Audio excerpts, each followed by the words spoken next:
So next one, that is a fasciculated roots. Here the several tubercular roots occurs in a cluster or fascicle at the base of the stem, then they are said to be fasciculated. The fasciculated roots, they are example Dahlia, Rulia and asparagus. These are the example of the fasciculated roots. In the above structure you have to see the diagram. And next one, nodulose roots. So when the slender root becomes suddenly swollen at the apex is said to be nodules, as in the mango ginger, turmeric, asparagus, springary, arrowroot. So these are the some example of the nodulose. Means here their slender root becomes suddenly swollen at the apex. And next come to the last one, that is a moniliform, or they are also called as a beaded roots. So when there are some swelling in the root at frequent intervals, it is said to be moniliform or beaded roots. The example of the beaded roots are Mamardica, spinac, and some of the grasses. These are the beaded root example. And last one, annulated roots. The root has a series of ring-like swelling on its surface, then it is said to be annulated. Annulated root are found in the ipecac. So it is a good medicinal plant. Next come to the, so you have to see the all the diagrams. Nodulose root,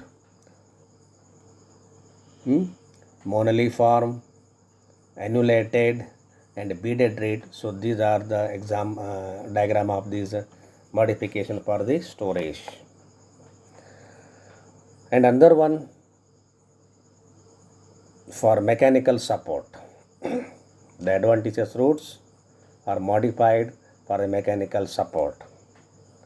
Prop root or pillar roots. They are also called the prop root or pillar roots. They are thick pillar-like adventitious roots which grow from and support the heavy horizontal branches like in the banyan plants.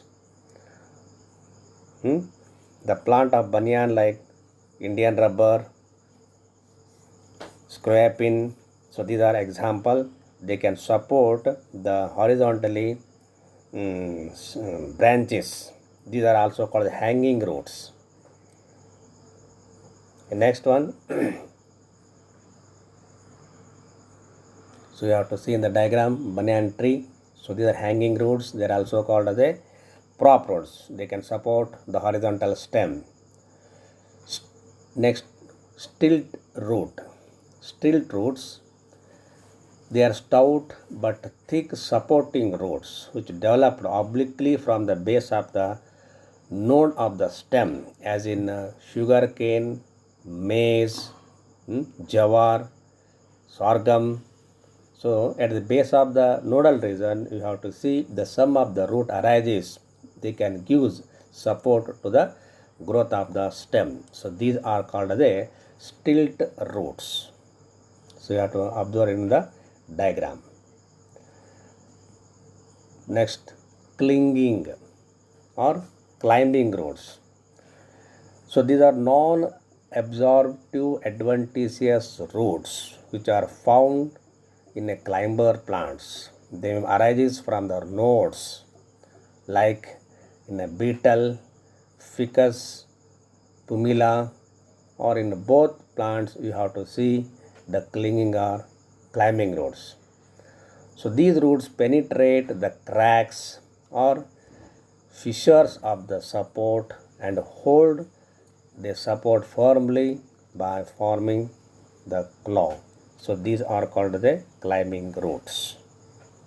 So you have to see in the diagram. So this is the climbing roots. And last one, the vital functions. Some of the root, rather than storage and mechanical support, they can made another vital type of functions.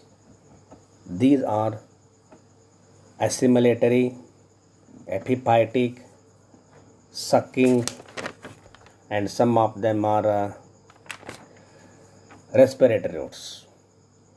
Assimilatory. Assimilatory means they can exchange the gases from the environment. So these are green roots which are capable of in a photosynthetic function. The green assimilatory roots are submerged like other roots. For example, water chestnut, sangar. So these are example of the assimilatory root. These roots develop from the stem nodes and are highly branched to increase the photosynthetic area. The photosynthetic roots are also found in the Ctenospora, like Ctenospora plant, Gura. They are like a green hanging thread which arises from the stem node during the rainy season and shrivel during the drought condition. So you have to see the diagram. So these are the green photosynthetic roots in both Trapa and another one is a Ctenospora. Parasitic plants, they are also called the sucking roots or the Hastoria. They are developed from the roots which penetrates into the tissue of the host plant and suck it. Such roots are known as sucking roots or Hastoria. They are also called the parasites because they are non-green in color and have to live for sucking for the host plant, that is by absorbing the food from its with the help of its sucking roots. The example, Cuscuta, the yellow colored plant which can grow on the other plants, Cuscuta, Arabanchi, Mistelato. So these are Duranta, Gigipus, Acacia. So these are the parasitic plants. So you have to see in the diagram picture, you have to the many different Cuscuta plants. They can penetrate inside the host of the plant and suck the food material. So it is the sectioning of the Hastoria. This Hastoria penetrate into the tissue of the stem and get the nutrient from the host plant. Next one, epiphytic, or they are also called the aerial roots. Epi means upon. They can grow on the other plants. Certain plants like orchids which grow and perched on the branches of the trees, such plants are known as epiphytes. They never suck the plant but only for supporting purpose they can grow on the other plant. Instead of sucking roots, they develop a special kind of aerial roots which hang freely in the air. Each hanging roots is surrounded by a spongy tissues called filament tissues. With the help of filament tissue, the hanging root absorb moisture from the surrounding air. Vanda or orchid. So these are example of the epiphytic root. Last one, respiratory roots. In aquatic plants, the plant are freely floating and the branches they can develop into adventitious roots. These roots are soft, light, spongy and colorless. So these roots usually developed above the water level and facilitate the respiration, and they can store up the air and they can facilitate the respiration for the plant. The example is a Gessia. So These are the modification of adventitious roots for storage as well as a mechanical support and vital functions. Thank you and very much.